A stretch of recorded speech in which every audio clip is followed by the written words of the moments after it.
Brother and lads, welcome back to Cossy's Arsenal podcast. My name is Cossy. Good morning, good afternoon, good evening, wherever you are in all parts of the world. We are back again. I'm back with Glenn. So it is the full house, two of us. The full house, two of us. Make sure you join us. Make sure you hit the like button. Make sure you subscribe to the channel as well. It massively helps out. It massively helps the channel to grow. We want to grow this to the biggest channel, Arsenal content creating channel in Africa, the biggest as soon as possible. So the first way you can do that is by making sure that you hit the like button whenever you join us live. We are going to be discussing a couple of stories. We'll run through Aaron Hickey's deal. We'll talk about Serge Gnabry. We'll talk about Zinchenko and Frenkie de Jong and Tolisso as well. I mean, the couple of rumors coming in late, and I would love to talk about them, honestly. So we will discuss all that in today's episode. But first and foremost, Glenn, how are you doing? How is your life? Things are going great. I'm obviously missing watching Arsenal, but definitely already looking forward to next season. Great to have you back and great to be on this show as well. And welcome to everyone watching. Hope you had a great day. And let's get the show started. A lot to talk about. Yeah, absolutely. A lot to talk about. I love to dive into. I mean, we are. I don't know how many signings we are gonna make this summer, but it looks like we will have defensive reinforcements for another campaign, for another summer. And then for the first time, we'll have actually for the second time, because we did bring in Thomas Partey last. Actually, it's the third time, because last season we brought in Albert Sambi Lokonga as well. So we'll have midfield reinforcements, and we'll also have reinforcements on the forward line. But I want us to talk about Aaron Hickey. It's not Corriere del Sport. The Mirror have reported, and they've been quoting Italian outlet that is that's not Mundo dello Sport. I was looking for the name, and I thought it is Mundo dello Sport. It is Gazzetta dello Sport. So they've been quoting Gazzetta dello Sport. The Gazzetta came out and said Arsenal have made an offer for 25 million euros, but the Mirror said a deal is actually close. Arsenal are closing in, and they're quoting Gazzetta, who believe it is very, very likely that Aaron Hickey will be saying their farewells, or his farewells to Bologna. 25 million. First and foremost, one thing I think we get in Aaron Hickey is a fullback that can play at right back, a fullback that can also play at left back. A player who is very, very versatile. I think we don't have that ever since Ainsley Maitland-Niles has left the club. We no longer have that. Cedric has been trying to do that, but when you play him on the left, he's absolutely awful. It's not a debate. He shouldn't be playing in that area. But let me start there. Hickey and Zinchenko, both linked with Arsenal today. Zinchenko is not a deal clause. Aaron Hickey is a close deal, if reports are to be believed. If we went by comparison, would you prefer a player in Aaron Hickey who can play for you on both flanks, so you don't sign in two fullbacks to cover for Tomiyasu and Kieran Tierney differently and respectively, or would you sign in Aaron Hickey and then Zinchenko? I mean, if you're just focusing on the number of positions they can play, I'd rather get Aaron Hickey, of course. Right now, we are getting a lot of those kind of players. Tomiyasu, right back, left back, centre back. Ben White, right back, centre back, midfield. And our front players, almost all of them can play in every single position. Saka, Smith Rowe, Martinelli, all the positions across the front four. Xhaka, by the way, this season, he's been playing in like 2-3 different positions. So I can see what they're trying to do with that. I guess at Senedu are trying to go for players who are very versatile in terms of that. And for me, if it's just about focusing on that and not any other ability, because if you're to ask me like who I'd actually prefer, I'd go for Zinchenko because of the Premier League experience. But if it's just the positioning, I'd definitely go with Hickey because you need someone with left back, right back, someone, because we've had a lot of injuries, man. This season we've struggled. Like when Partey gets an injury, nothing to put there. When Tierney gets an injury, nothing to put there. And it's going to be very interesting to see if you're going to get those fullbacks, any of them, what happens to Tavares and Tierney, because that will mean we'll have 3 players who can play at left back. And what will happen to Cedric as well? Bellerin is coming back as well. It's definitely going to mean that you're going to sell a few players, but just depending on the two, I'd go for Hickey because he can play in various positions. Yeah, actually, that reminds me of an excerpt from The Athletic. They reported that players at fullback, players in fullback positions coming in will depend on outgoings. It will be directly linked to who leaves the club. With Cedric being one of those players that are being looked at as one of the players that could actually make way. I think for me, I've already said Cedric can make way. He's not the worst player in the world. He's not the worst player in this Arsenal side. He can stay around if Mikel feels like. But if it's all about making way for other players to come in, then Cedric can make way. But so if Cedric leaves, and I think Cedric leaves, Bellerin leaves. Yeah, I think those are the ones. I mean, Nuno Tavares. We'll talk about Nuno Tavares in a minute. Do you give him out on loan? Do you actually keep him around the club? But if Cedric leaves, would you prefer Arsenal to bring in 2 fullbacks for cover, or just one is enough for you? Oh, we need 2 because both of our main fullbacks are very injury prone. Like, it's not one injury. Tierney has picked up like 10 different injuries over the last 2 years. Tomiyasu, my goodness, Tomiyasu over the last, like I said, 2 months or 3 months, he's picked up like 4 different injuries. I know it's kind of the same place, kind of injury, but both our fullbacks are very injury prone, so we definitely need 2.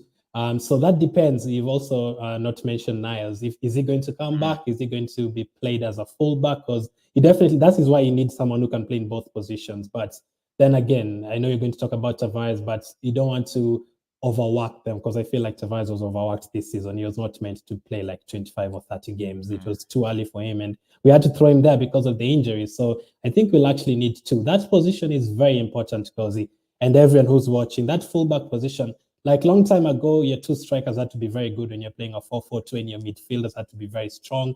And then it moved to like center backs, and then last 3 years, your goalkeeper has to know how to play ball and everything. These days, it's fullbacks like Liverpool, Chelsea, Trent, James, Alonso, Chilwell, all these players like actually decide games, the likes of James and Alonso. If you look at Carvajal at Real Madrid, all these players decide games. So you need very good fullbacks. Look at Man United. They struggle a lot in those positions with Wan-Bissaka and Shaw. Every time a person attacks on the left or the right, they're always caught in the back post. Trent as well is always caught in the back post, but in terms of going forward, you really need someone who can do both. Go forward, play backwards. So you definitely need someone who's very good. So 2 fullbacks, I'd say. That is a very important position these days. And if you're getting injuries and starting to play Xhaka at left back, when you're playing Xhaka at left back, when other teams have James and this kind of players, Cancelo, in that position, you're in trouble. So I want enough cover, not having to play Xhaka and Ben White at that position. No, so 2 fullbacks for me.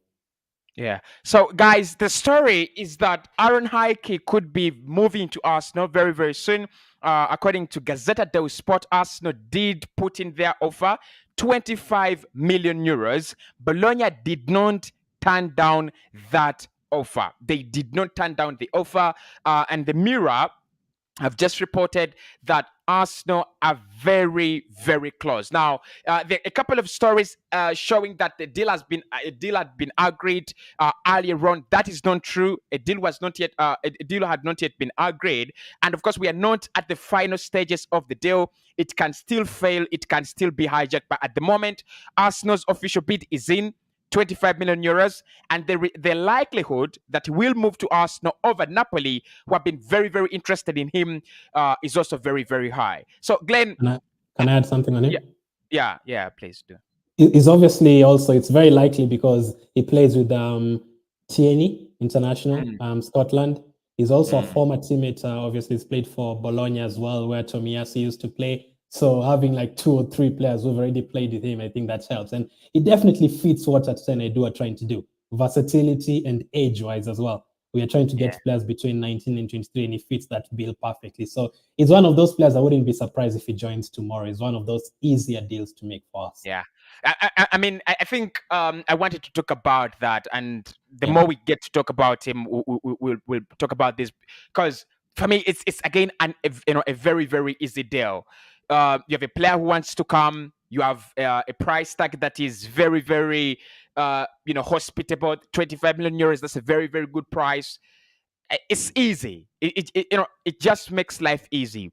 But on the same day, we've been linked with Zinchenko, and the Manchester Evening News actually reported that Manchester City will struggle to keep Alexander Zinchenko off Arsenal's radar, especially if they cannot convince him of game time. Zinchenko is a player who's he's a winner. He's got the experience. He's only 25 years of age. I think Glenn. My thoughts this summer are: we need players that are young, but you need players with experience. And look, you need players with a little bit of both, young and experienced. Because if you look at how we failed to win over that top four race, and how we failed to win the semi-final against Villarreal, the immaturity element is still there, and that's why I thought, when I looked at the likes of Gabriel Jesus, when I looked at the likes of Yuri Tillemans being linked to Arsenal, I was like, okay, this is it. This is the age bracket that you feel can take the responsibility under pressure in very, very difficult moments. Apart from that, Zinchenko is a very, very quality player. So what I thought, first and foremost, before comparing him to Aaron Hickey and who we take, what I thought on Zinchenko moving to Arsenal, do you think he's is a player who can just come in and give us that extra quality, give us the competition we want with Kieran Tierney, and also give us the assurance that despite the fact that Kieran Tierney is one of the best crossers of the ball at Arsenal, and crosses the ball many more times, even if he's away, we can thrive. I like him because obviously he's Premier League experienced, and he's played for Manchester City. I don't think Man City have a bad player there. I literally do not think City have too many bad players. Maybe one, but not too many. And every time I've seen him play instead of Cancelo, and also he had to play at the beginning of the season because their left back was suspended. So every time I've seen him play, he does impress me. He's kind of a bit one-footed. Obviously, you'd expect that from a left back who's only using his left foot. In terms of going forward, I do like him. I always see him getting a couple of assists. I always have him in my fantasy team as well in the last few games of the season. He did well, and I do prefer him over Hickey because of the Premier League experience, as I said, and he's also a bit more experienced than him. He's been there, he's done it, and it's also a deal I can see happening because of the connection between him and between Guardiola and Arteta. Now he's not a Cancelo or a Robertson or any of those kind of players. Tierney is better than him, but you have to ask yourself, between Zinchenko and Tavares, who would you prefer? If you're to ask me between those two, I definitely get Zinchenko, because you'd expect Tierney again not even to play in the first 5-6 games of the season, the time we usually lose like 3 of the first 5 opening games, and that is the time you need to collect points. And at that stage, I definitely prefer Zinchenko instead of Tavares, because going into next season with Tierney being injured, I do not want to start the season with Tavares. I feel like Tavares can help us in the Carabao Cup, and then maybe in the third season or something, he can help us in different competitions. But as of now, I definitely do prefer Zinchenko. Yeah, I mean, look, I don't know what you guys think. Let us know in the comment box between what your thoughts are on Alexander Zinchenko, and what your thoughts are on Aaron Hickey, and both of them. Right? We'll try to do a little comparison. Look, I think with Zinchenko, he's not, he doesn't have the versatility that you want. He's not your Cancelo. He's not your Aaron Hickey. He doesn't have that ability to play on the right and also on the left. You know, more comfortably, like the like the other two. But what I like about him is he's a solid left back. He can, you can trust him that if you put him in, if you put him at your left back, he's not going to actually mess you up. And that's one of the things I really, really, really like about, players like, Zinchenko. Actually, when I looked at him, I thought he was 30, but he's very, very young. I mean, he just looks a little bit older, and his face and hair, and everything like that. But Zinchenko over Aaron Hickey, if we have a fullback who can cover at right back all day, absolutely, I would take him. I would absolutely, I would absolutely take him all day. If we are looking for someone who can cut across, that is when things become a little bit heated. That's when things become a little bit of a problem. And I would say, okay, I will take Aaron Hickey. But I really love Zinchenko. I think he brings a lot more to the table than Aaron Hickey, despite the fact that Aaron Hickey is a good player, and he's highly rated, and he's has a lot of potential. But at times you've got to think about what the team lacks apart from off the field, and probably also on the field. But what are the other extra qualities that a player brings in? That is where I would love Zinchenko. He's won it. He's won things with City. I think he's experienced. He's played in the final. He's played in semi-finals. He knows, right? Because next season probably we want to play. I feel like we will play in a final. I don't know which final it will be, but we might play. I feel like we'll play in a final, probably a semi-final of the Europa League. You might need these kind of characters. You need these kind of players that will see you through. Just like you trust Kieran Tierney, just like you trust the likes of Tomiyasu, that when they are available, Arsenal will thrive. And I think with Zinchenko, that is one of the things he actually brings to the table. So, Glenn, do you feel any of those two, Aaron Hickey and Zinchenko, has the ability and quality to throw Kieran Tierney out of the starting lineup? I don't think so. I think Tierney is still miles better than them. And that is why I actually preferred, I wouldn't mind signing one of them as backup and then I was actually thinking of getting an actual left back who's going to come and challenge Tierney and maybe even take his position next season. Because the truth is, Tierney is a very good player, but those injuries, man, you cannot help but think maybe if we had Tierney or Tomiyasu, even one of them available for Brighton or Newcastle, one of those games, we might have gotten something, even a point, instead of losing those games, and that would have been enough to get us top 4. So I needed someone who would actually come and challenge him, those more advanced and more technical kind of left backs on the level of the likes of Robertson and those kind of players. Zinchenko can try, but as someone said in the chat, he's not like on level 10. You might get like level 7 with him, not level 10. And right now, as I say, those positions are very, very important. You need someone who's very established, someone who's very unique, someone who can go forward and come back, someone who knows how to position himself on the pitch. Yeah, absolutely. Someone who's not going to be caught up by right backs and left backs. We saw Tavares doing that so many times, giving away the ball on that left side. Someone who's obviously mistakes happen, but someone who makes maybe one mistake in 3 games, something like that. That is fine if you're not getting punished. So I don't think any of them can displace him, and that is why I wanted an actual left back who's better than them. But I wouldn't mind getting at least one of them in.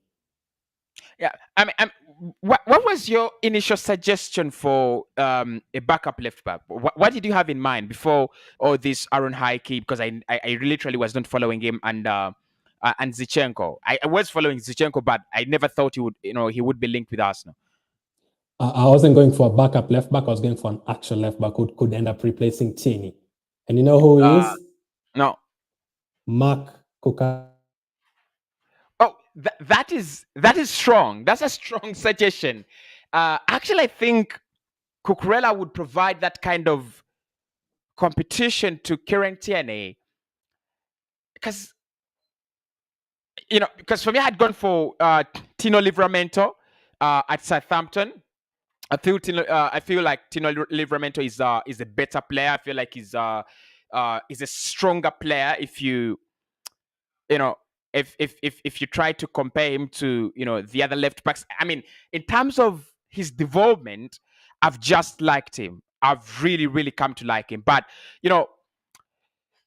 Glenn says he would have gone with Marc Cucurella from Brighton. Man City actually linked with him, and that shows you the ability he has as a player to just produce quality. He's so good. He's absolutely phenomenal. But I'd gone for Tino Livramento. The Athletic had also suggested that Mikel Arteta was interested in Tino Livramento. Now he's injured. it's kind of a long-term injury. It doesn't look like Arsenal will be going to sign him. But like I said, Tino Livramento, Marco Cucurella is just a very, very good one.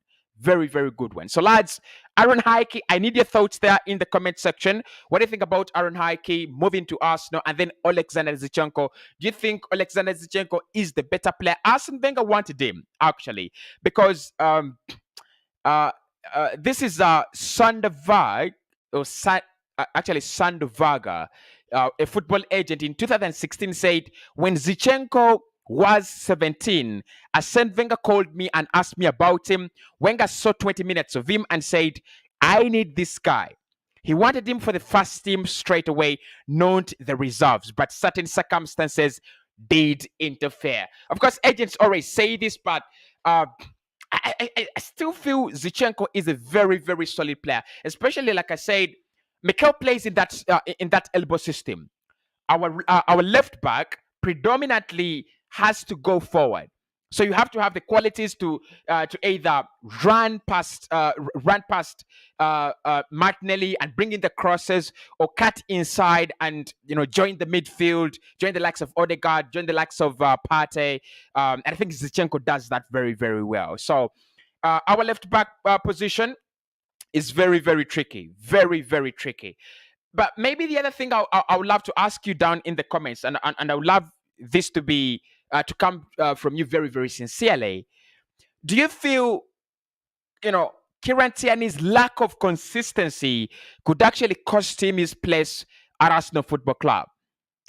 Because look, it's a project. Probably this season he's fine, but the coming season after this, when everyone settles, when the team settles, you might find that probably if Arsenal bring in Zinchenko, if Arsenal bring in Aaron Hickey, if a player establishes themselves in those positions, Kieran Tierney could actually struggle. Because for me, at the moment, if he's not struggling with injuries, he should be in the conversation. He deserves to be in the conversation for Arsenal captain. If you remember the tier list we did on players that were indicated as potential leaders, we made him, in the second tier. And the reason as to why he was not up there with Martin Odegaard in must be captain was he plays a few games at times, 28, 26 games in a campaign. He needs to offer more. He needs to start the season and probably play the first 28, 25 games. You can get injured for 5 and then come back and complete the season. I think for me, 33, 32, 34 games, he should be able to average, average those numbers in terms of game time. He's not doing that at the moment.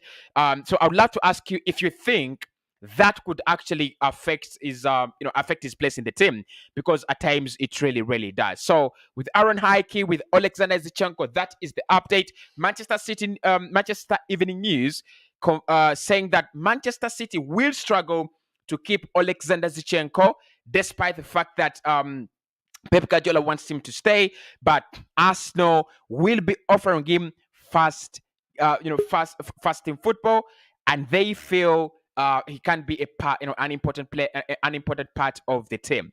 So Zinchenko or Aaron Hickey. Hickey is very, very close to a move, according to reports from Gazzetta dello Sport. Arsenal have made their move, so we are still waiting for much more of that.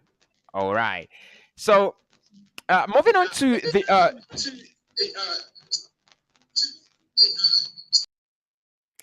moving on to the other part, which is the midfield. A couple of stories have actually broken out today, and I will start off with I'll start off with Frenkie de Jong, because it's the latest I've seen around Frenkie. And it's the Mirror who said that Arsenal are interested in signing Frenkie de Jong. Now today in the morning, I didn't do the story on 9 but I tried to do it, but then I just failed. I don't know why it happened. But Manchester United have entered direct talks with Barcelona to sign Frenkie de Jong. Actually, according to Fabrizio, Man United have been told they need to pay 85 million euros.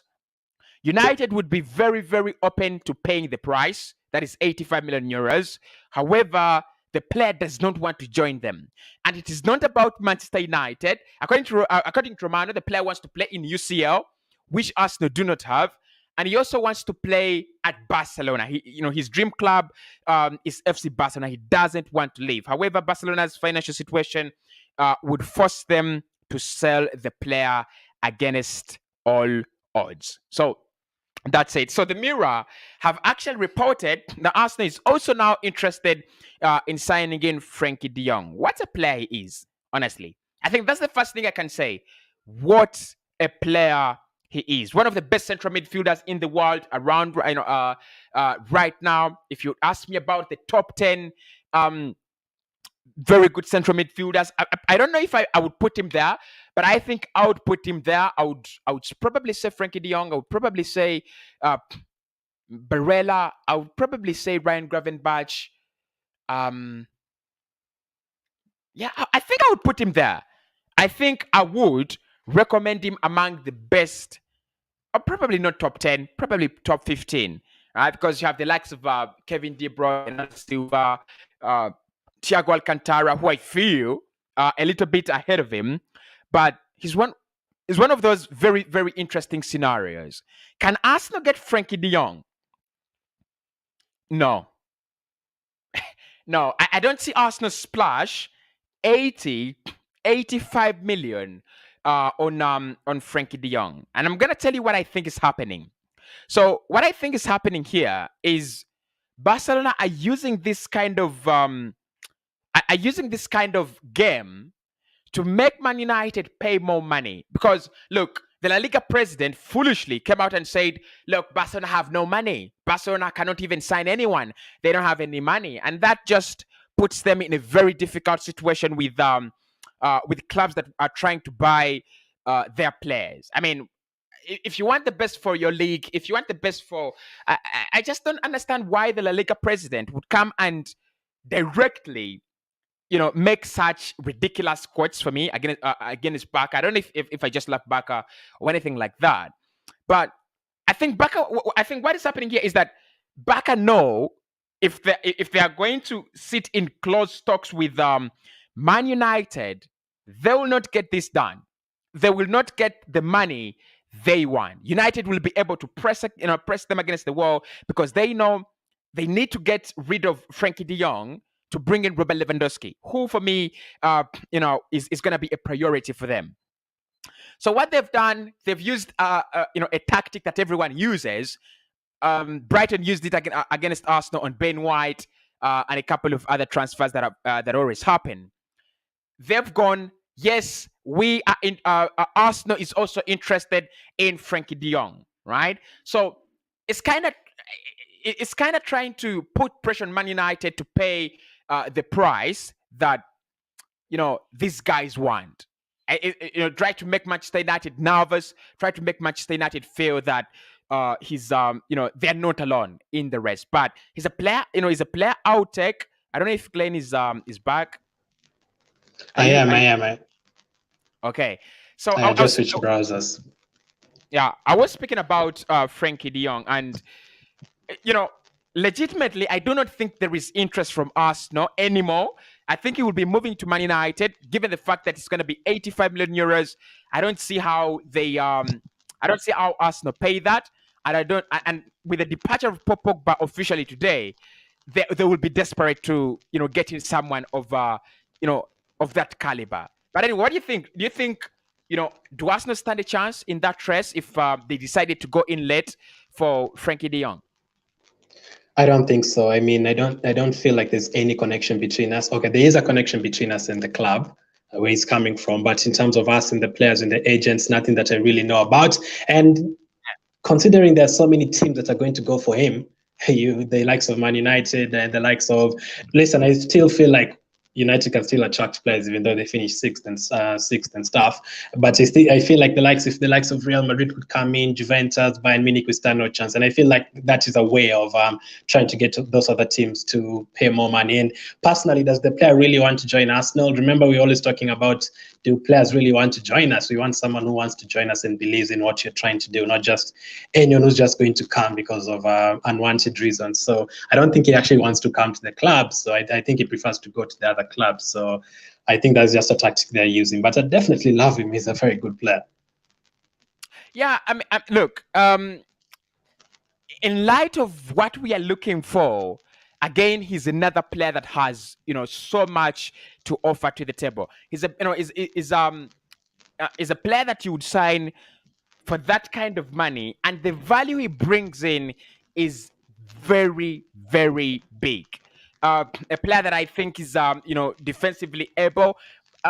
He played as a centre back. He's ever played as a centre back at Ajax. He's ever played as a number 6 in that pivot, just like you see Serge Busquets at Ajax as well under Ten Hag.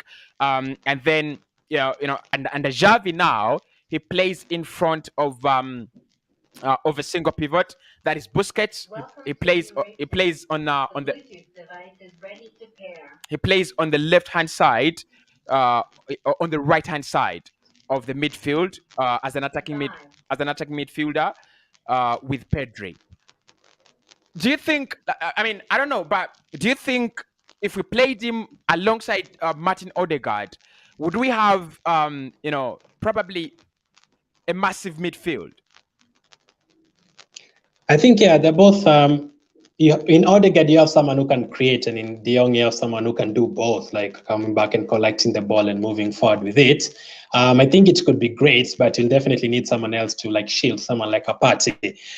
He's obviously the same with the other player we want from Leicester. So I think they'll definitely complement each other. We've tried that this season. We've tried playing Odegaard and Smith Rowe in the middle there, and it actually doesn't work. I was always dreaming of seeing Smith Rowe, Odegaard in the same team with Martinelli and Saka, but it never worked. We played with that against Burnley at home. The game ended 0-0. We played with all 4 of them on the pitch, I think, against Burnley away from home. It never worked. So you need someone who's so used to playing in that position, and Smith Rowe is not one who's used to playing in that position. We need someone who's used to playing in that kind of area. So I think they'll definitely complement each other very, very well. And both of them experienced in where they're playing, and also former Real Madrid, Barcelona players. Why not? Actually, I think with Emil Smith Rowe, I look at him more as a Harvey Barnes, a player who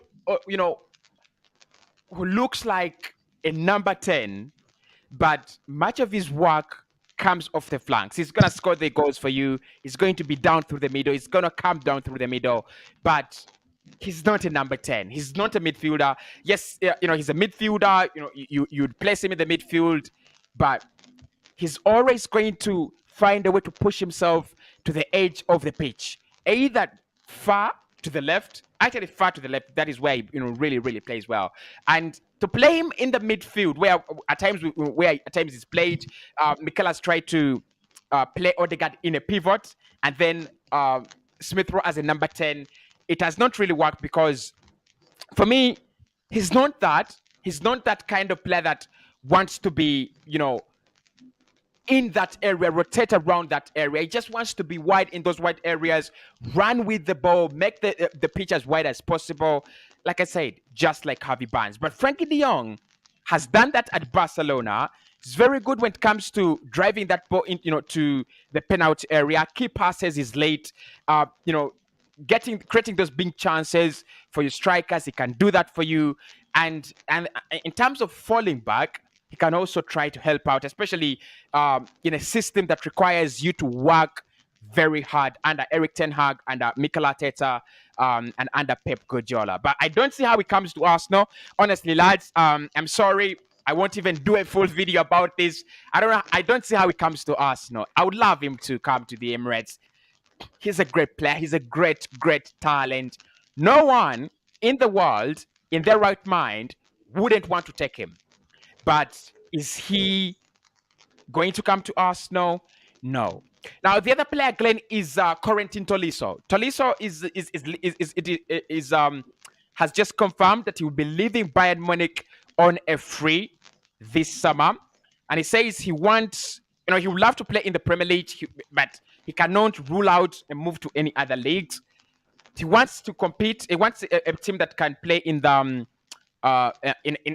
in competitive circles, probably compete for the league, probably compete for the Champions League.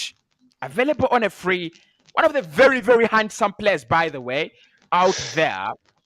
Honestly. I mean, how do you rate Tolisso first and foremost? Apart from his face, how do you rate his football?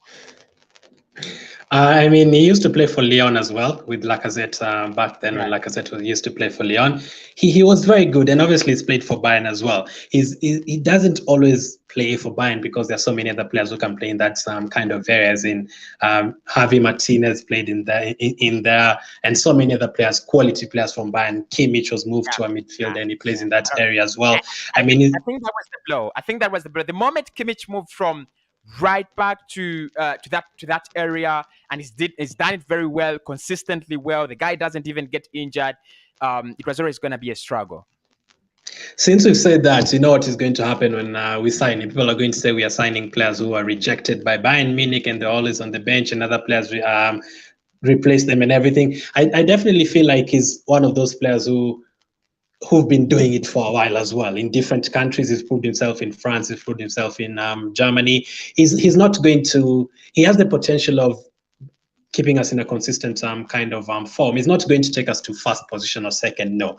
Definitely not going to take us way ahead of where we are right now. And also in terms of budget, he definitely fits what you're trying to do. He's free. He's not going to cost you a lot of money. And I don't usually mind free deals. They usually don't work every time, but I usually don't mind them, because if it doesn't work, well, there's no problem. You can still get rid of him for a 5 million profit, no problem. So in terms of budget, I definitely agree. In terms of him being able to fill in that kind of role as a number 6, as a party role and stuff, party role, Xhaka role, I definitely love it. And he's also experienced. He's done it in a couple of different countries, versatile, 2-3 different positions. Sometimes he can play as a 10 when needed. Hopefully we don't have to do that. I'm not sure if he can cover any back or any positions at the back, because we've been using Xhaka as a 5th defender whenever needed. I don't know if he can do that, but in terms of a free deal, having him just for squad depth, I'd definitely take him. That is what I was going to ask you. Would you bring him in as a player who, gets straight into the squad? Because he also has his own share of injury issues. But would you bring in, because he's very, very talented, by the way. He's more talented, way more talented than Granit Xhaka. Injuries have actually affected his career at Bayern. I don't know if he's going to walk past that. Some players do, like Coutinho at Villa. He's just become a new player, doesn't pick up injuries and things like that. So would you sign him as a fringe player, as a utility player probably, or would you sign him as a starter, a core to the squad, a core to the starting lineup? If we sign him as a starter, we are killing ourselves, Cossy. Over the last 4 years, 4 years, you can play around 150 league games. Tolisso has only played like 41 or 42 over the last 4 years. There's a season he even played 2 games in the league, just 2 games. I think last season he played like 15 or 14 around there. That's not enough. If you sign a player like that to play for you as a first choice player, you're going to kill yourselves. Already we've suffered too many injuries over the years. Every time we're about to sign a player, I usually look at the injury history, because right now I thought Tomiyasu was going to be the deal for us. Injuries. Partey, same injuries. Tierney, injuries.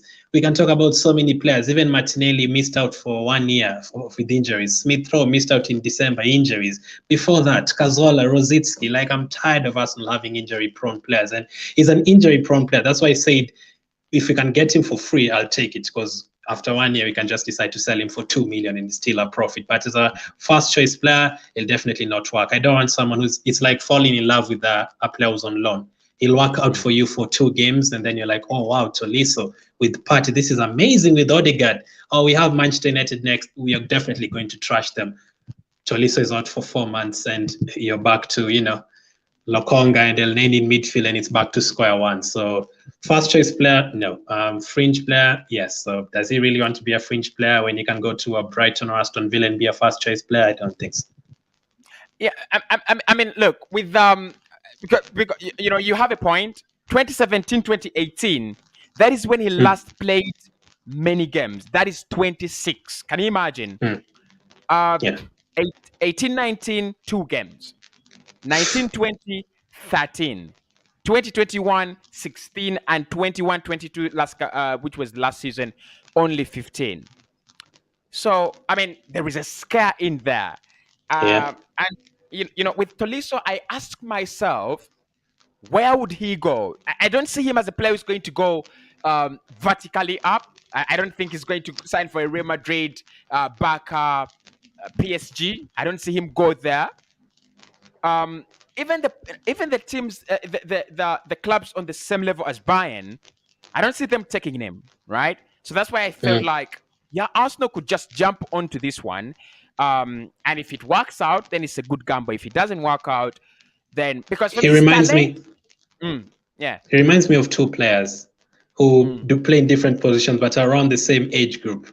One of them is Dembele, Barcelona, and also our own Nicolas Pepe. Like 27, 28, are they going to stare at their teams and try to improve? They've not been playing that many games over the last 3-4 years. Are they going to move to those kind of teams you've mentioned? Are they going to move to a Bayern? Are they going to move to a PSG? Or are they going to go down to like a West Ham or an Aston Villa? I can see someone like a Tolisso going to that kind of team. I can see Dembele ending up in that kind of team as well, Aston Villa and those kinds. And Pepe as well, our own very own Pepe. Will he really be able to go to those top-notch teams, or will he end up going to a team that is just below Arsenal? I usually compare them because they're all like around the same age, and they were once very good players. Like when Tolisso was in Lyon, and when Dembele was in Dortmund, and when Pepe was in Lille.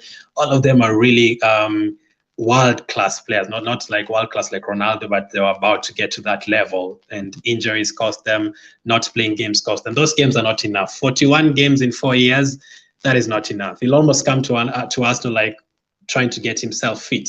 Yeah, I don't want that. So that's what I try to compare him with. Are you about to say something? Yeah, I mean, you know, my point is about that. Where would he go? Where exactly would he go? But lads, let us know about your opinions on Corentin Tolisso. I like him. He looks good, honestly. And I followed him at Lyon before moving to Bayern, and I thought, yeah, Bayern have got Corentin Tolisso. They've got magic. I mean, there's some players that just vanished. Nabil Fekir, and then Tolisso. I mean, I don't know what happened to them. I just don't know what happened to those boys, but they were Draxler, Julian Draxler. I don't know. Mario I had Götze, huge expectations for them. Yeah. Now, still in Germany and still at Bayern. I'd love to get your take on Serge Gnabry's potential return to England, especially Arsenal, because with Serge Gnabry, it's different. If you think about where he would go, I was talking about this in the morning show, and I felt like with Serge Gnabry, for me it's an upward move. From Bayern, it would be an upward move. Of course, there are not so many other clubs that can sign him at the moment, but he would either try to settle for a club at the same level as Bayern or an upward move. But reports are that he would be very open to a return to Arsenal. Reports that I do not believe. What is your reaction to that? I mean, do you find any kind of excitement in kind of hospitality in Serge Gnabry and the saga? If you're watching this, 122 people watching, if you want Gnabry, just comment yes, just yes. If you don't want him, just comment no. I definitely know my answer, Cossy. Yes, 100% yes. Now, the funny thing with this guy, I still remember watching him when we were playing against Swansea away from home, and he scored a goal and we won 2-0. I think Ramsey scored the other or someone. There's a time he was really, really promising, and then he just disappeared. This guy, he was so good, but there was a time he was so bad. We sent him on loan to West Brom, Serge Gnabry. We sent him on loan to West Brom. And Tony Pulis, of all people, we've seen Ateta being compared to him recently, but Tony Pulis, of all people, he called back Wenger and he told him, no, this guy is useless. He's absolutely terrible. Can you just imagine? Like when Tony Pulis said that about him, I was like, oh, wow. Yeah, we need to get rid of him. And we actually did. But what he's gone on to achieve at Bayern, in Germany, you know how many players Germany have in those positions? Like Sane, Muller can play in that front four. So many players, even the likes of Draxler, who've mentioned, Götze, Royce. The so likes many. of Jamal Musiala, Makoreas. Yeah.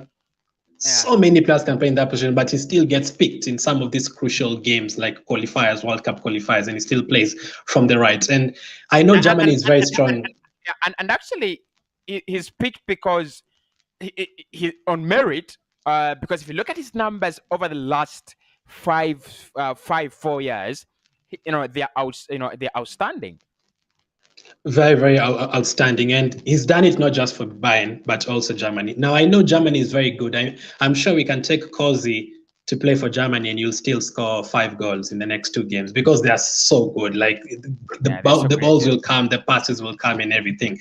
But he's improved very, very much. He's done it against different opponents. I've seen him trash Tottenham in the Champions League. Loved it that day. I think they beat them 7 goals or something. In the league, very consistent. Now, there's something I've always noticed about him in the Champions League whenever Bayern play. He doesn't play 90 minutes. He plays 60 minutes and he gets subbed off. I don't know if that is a worry. I don't know if he can't actually play 90 minutes or they just try to rest him just because Bayern have a lot of players to play, so they just sub him. That could be a worry, but we also have players. I don't think it's a worry. I think it's more of Bayern trying to create time for Jamal Musiala. I think he's also coming up. I also feel like we also have that kind of potential as well. Even if you sub him off, we still have Smith Roy Martinelli to come in that position. But I definitely take him. I wouldn't even think about it. And they're talking about 35 million pounds. Come on, 100%. And personally, being a player who's played for Arsenal, I think he'd want to come back. Now, obviously, when you start asking about Man City and Arsenal, he'd probably say Man City because they're going to win the title. I can still see them winning the title again next season. But in terms of the Arsenal connection, he would actually want to come back and prove a point. Maybe he feels like there's some players who leave clubs and they feel like, you know what, I did not prove myself enough. I need to go back there. I still hear Cazorla saying that until today. Cazorla still says he would want to play for Arsenal and prove a point because he was so good and didn't feel like he ended his career on a high end. I also feel like he's one of those players who would want him to come back. If you ask Arsenal fans, would you want Pablo Mari to come back? 40% would say yes, and then 60% would say no. But as you can see in the chart, Ibrahim says yes, Trent says yes, Taika says yes, Shafiq says yes, Daniel says yes, Edward says yes. All of them say yes, and it's definite yes. So definitely want him. He's a fan's favorite. And credit to Bayern. Credit to Bayern because they signed an Arsenal reject. Can you believe that? West Brom reject as well. A West Brom reject as well, and they took him and transformed him into a very, very fine player. My problem with Serge Gnabry, and I talked about this in earlier, I don't understand why there is this fiasco of him staying and leaving. I thought it would have been one of those easy deals for Bayern to settle, a deal where the player is happy to stay, a deal where the player is eager for a new contract. So the moment that he's not eager to stay at Bayern, at a club like Bayern, a club that guarantees him a first place in the German national team, a club that guarantees him a title every season, and a club that guarantees him Champions League football on a regular basis and to compete for that title on a daily basis. If he's leaving a club like that, what do you think is the motive? Is it just a new challenge, like many people have told me, tried to convince me on this podcast? Because he wants a new challenge, he wants to come back to us and to prove a point. Do you think that's the reason? Do you buy into that? Yeah, I think it's like one of two reasons. I feel like it actually can get boring for them. Like they've won every single title every single season. Like Lewandowski is bored. Like someone like Muller, I know he's a Bayern boy, but he must be bored. He's been there like since 2008 or something. He's just bored of winning these titles. So I don't think someone like Gnabry could say it's a new challenge. Someone like Lewandowski can say that because he's been there like since 2013. He's been there for like 8 years. Someone like Gnabry still feel like he'd want to stay, but I feel like Bayern is one of those clubs that a team that can afford to let Lewandowski go, Gnabry go, those kind of players. That is a team that is a very quality team, and they can get other people. I feel like the club wants to refreshen the side because obviously Bayern, remember in the Champions League over the last 2-3 years, they've not really reached where they wanted to reach as well. Maybe they just want to switch things around and try and up their level. You can never be on the highest level totally. We always see Bayern as that kind of team that will whip everyone around, but maybe for them they want to try new things. So I think it's a combination of the Bayern wanting to try other things and try other players, and for him as well, maybe he just wants to try a different country. Maybe he feels like the 3-4 years he's been there is enough. So I don't think that they think he's a bad player or anything like that. No. Yeah, he's not a bad player. So this is Lothar Matthäus speaking to the Build on the situation of Serge Gnabry and Mane. And he said if Mane signed to Bayern, there would be too many offensive wingers in the team. With Gnabry, Sané, and Coman. With Serge Gnabry, it smells at least somewhat like a farewell. That is Lothar Matthäus kind of speculation, and that is where I thought. My reasoning behind this is if Mane comes in, I don't see Mane, as many of you have said, Mane can come in and replace Robert Lewandowski. I don't see him as a replacement of Robert Lewandowski. Bayern are a team that really do like for like. If Lewandowski leaves, they'll definitely try to get in a striker. If not this summer, next summer. So if Mane comes in, Leroy Sané available, and Kingsley Coman as well available, then Serge Gnabry will be leaving. Do you think Arsenal would, because Bayern have offered him 10 million euros per year, and that's a very lucrative deal. He's turned it down. Do you think Arsenal will be offering the same money? Do you think we can offer him the same money, 10 million euros per year? 10 million euros per year is around how much money per month or per week? Do you have the estimates? Yeah, because right now, if that's anyone who has a very quick math, I think that should be around 200,000 per week. Oh wow, 200,000 a week. I mean, he's a very good player. And I think now that we've gotten rid of Aubameyang, about to get rid of Lacazette, we do, and maybe could get rid of Pepe, all those players that were on high wages. We might have a few gaps in to fill in. And my maximum is usually, surprisingly, that 200,000, not anything more. When you start going to 250, 300, I feel like that's too much. So I think 200,000, around 200,000, 190, I definitely pay it. I feel like he's done enough. And Alfonso says 208K a week. That's over 200, but I feel like it's not too much over 200. So I'd pay that money, Cossy. I'd pay that money. You have to go to the next level, and players like those don't come often. So I'd go for it. Yeah, absolutely. So in terms of the move, do you think, apart from people saying he wants to come back, do you think he's going to make he might make a downward move, or do you look at him as a player who still has high chances of making an upward move? Like in terms of joining Arsenal, or do you mean in his career? Yeah, in his career, like moving from Bayern to Madrid or to Liverpool, because Mane would be leaving, there will be a place there for him. Or do you see him as a player who wouldn't care? Say, I will go to Arsenal. Obviously, moving from Bayern to Arsenal, that is a downgrade. Obviously, let's be honest. Moving to Bayern, I think it's only maybe Madrid and Liverpool and Man City are the only teams that if you move from Bayern, it could be an upgrade. All the other teams moving from Bayern is a downgrade. But moving back to England, a league that people are going to watch you more than the Bundesliga. You'll have more eyes on you. You'll have obviously the chances of going to the German side do not decrease by moving to Arsenal. People will still watch him. He'll still prove himself. I don't think he'll mind at all. It's not like he's moving to Norwich from Bayern. That is a very bad downgrade. No disrespect to Norwich fans, but I don't think it's a huge downgrade in terms of moving to Arsenal. And he'll still play with. We don't have that many crazy quality players, but you still have some players that are good enough for us. So he still love to play alongside the likes of Partey and Saka and those kind of players. And obviously the connection with Arsenal, I don't think he would mind. Yeah, absolutely. So, lads, Serge Gnabry is available for 31 million euros allegedly. I don't think, by the way, I don't think he would go for as low as that. If you look at the rest of other clubs like City trying to, pump as much power into their negotiations with Arsenal for Gabriel Jesus to at least get 60 million euros.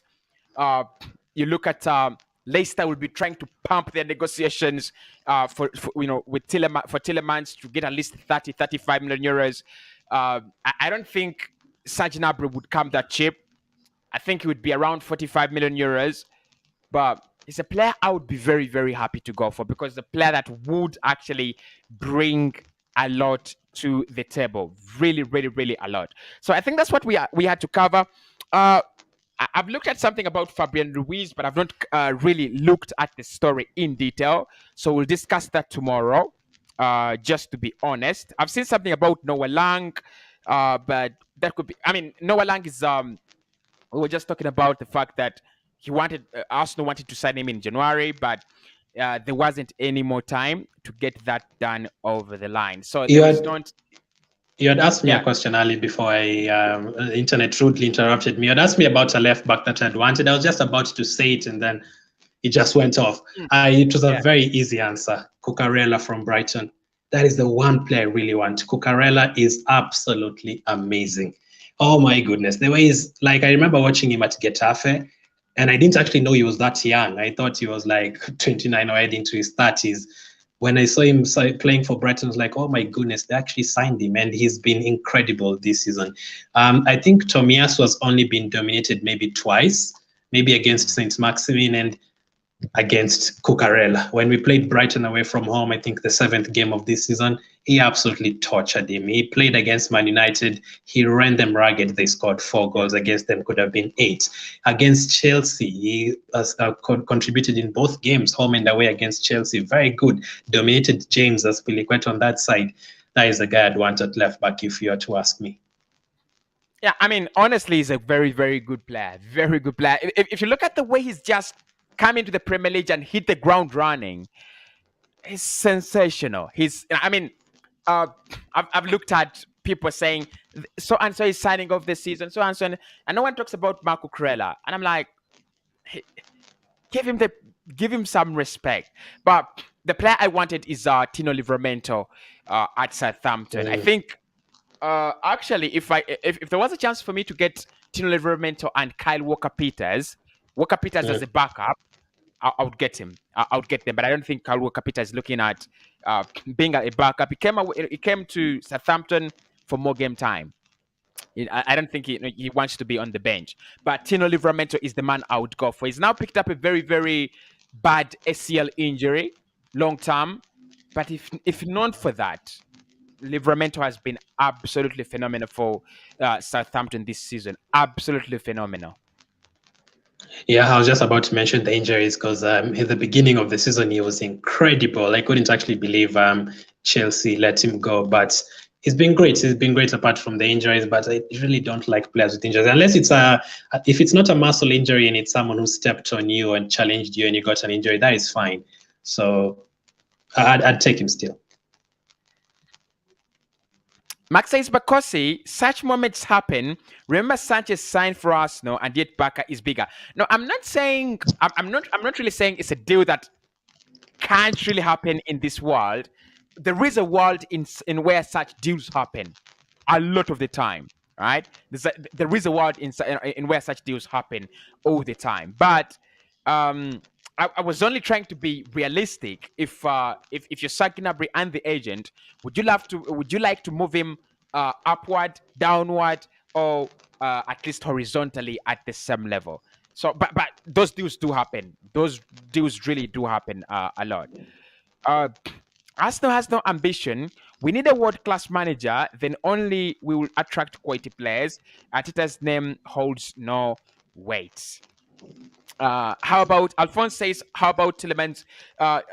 Glenn will discuss Tillemans tomorrow in his show at 3 p.m. I don't know if he has a lot to offer, but we'll see.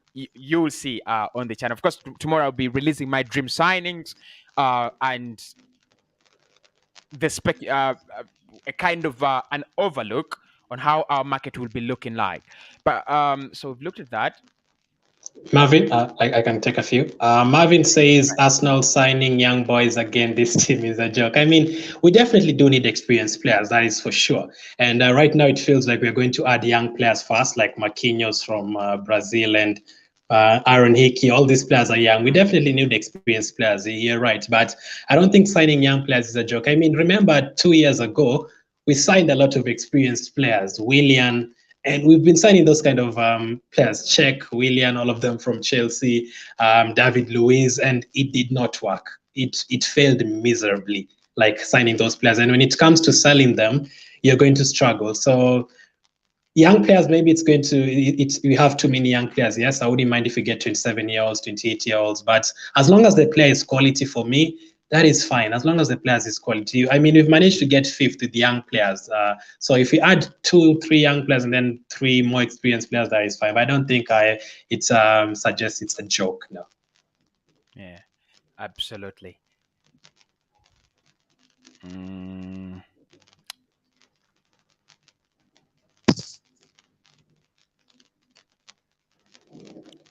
I can agree with you about Luis Suarez. He's a good player if you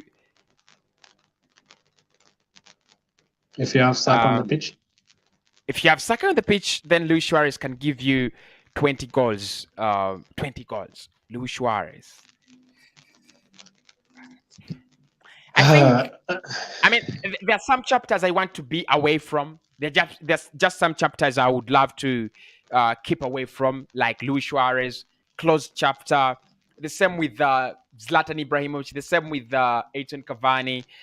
Look, yes, he was a great player, but that is only nostalgically. If you want to speak realistically at the moment, is it going to give you 20 Premier League goals? Really? I don't think so. What do you think, Glenn? Do you think I think can give you a 10, by the way, because he is a real striker, but 20 he would really he would really struggle. Right now, he may still be hungry to win the Premier League title, which he failed to win that season. If we had signed him in 2013, 2014, he would have gotten us even 50 goals, to be fair. But right now, I feel like he's done it for so many years. Maybe after this World Cup, did Uruguay qualified for the World Cup, didn't they? Yeah, they did. Yeah, they did. This World Cup, like I feel like he'll be one of his last as well. So I don't think he's hungry as that to get 20, 30 goals. There are strikers who are hungry to get those 30 goals. But for him right now, I don't think he's that much into getting 30 goals. He's done almost everything, bite people, clear balls with his hand from the line, score 30 goals. Oh my goodness, the goals he used to score for Liverpool that season, they almost won the title. It was almost a joke. It was like he was playing on the beach or something. Yeah, absolutely. Max thinks we should go for Ivan Toney or Morata. Ivan Toney is not the worst suggestion. If you give me Gabriel Jesus and Ivan Toney, I would not be very satisfied, but I would go home and nurse my wounds and move on, rather than giving me Gabriel Jesus and Eddie Nketiah. If you're going to give me Morata, no, guys, no. We do not want another season of cursing all the time. Very, very good player when it comes to playing with his back-facing goal. Very, very good player when it comes to that kind of, hold-up play, that kind of, engagement. Very good. but you don't want to see your striker missing every chance he gets. You don't want that. Trust me. You definitely don't want that. Yeah, I felt the pain while supporting Spain, and I don't want to feel the pain at Arsenal and at Spain. Let me feel it at Spain. I'll tell you about it from the World Cup. I mean, he's been there. He's won trophies. His experience, but I think it's too late. Edward also says Tierney is a very good player, very disciplined, but injury prone. I believe if his series of injuries continue, it will surely cost his position, and that is why he needed someone who will compete with him thoroughly for that position, someone like a Cucurella. Because if you have Tavares again and those kind of players, and then we have like Liverpool, because I know what they're going to do. We are going to play Nottingham Forest in the first game away from home. I know how this computer is going to arrange those fixtures. And then in the second game, we'll probably have Liverpool at home and then Chelsea away in the first 3 games. And then we have Tavares playing there and Cedric playing on the right side. And then we lose all 3 games and then we are back to last position. I know how it usually works. And I want our team ready by the start of the season. So you're very right on that, Edward. We definitely need someone in that position who can also contribute. It's not someone who's coming to take his position completely. Like, we have teams who have 2 quality players in every single position and they still balance it out. Yeah, absolutely. Alan says, after watching Ivan Toney take Cody Gakpo for him, look, I think Toney and Gakpo are very, very different players. They can actually play together on the same front line, and they'll do very, very well. Gakpo has the speed. Ivan Toney is very, very physical and very, very clinical as well. I think he has the potential to become a Jamie Vardy. Not for Arsenal, probably, or even for Arsenal, I don't know. But I see him as a Jamie Vardy. If he can play consistently, I think he can reach a time when he can, score for you 15 goals per campaign for around 3-4 years in the Premier League. So that's it for tonight. I've been Cossy and Glenn. Make sure you always hit the like button for us. Let's get this video to 200 likes. Make sure you hit the like button if you have not yet. We'll be back tomorrow. Glenn will be back tomorrow, of course, and I'll be back tomorrow with the live streams and much of your uploads. We'll be looking at a couple of potential lineups that we can forge out of our transfer window as we wait for the first signings to arrive. But of course, today the big story: Aaron Hickey, according to the Mirror, they are saying that Arsenal are very, very close to that deal. A price in the region of 25 million euros has been a bid in the region of 25 million euros has been put in. Bologna have not rejected it, and there is a lot of optimism that a deal will be agreed between the 2 clubs. I sign out. Of course, I've been Cossy with Glenn. Speak to you tomorrow. Anywhere you go, anywhere you go.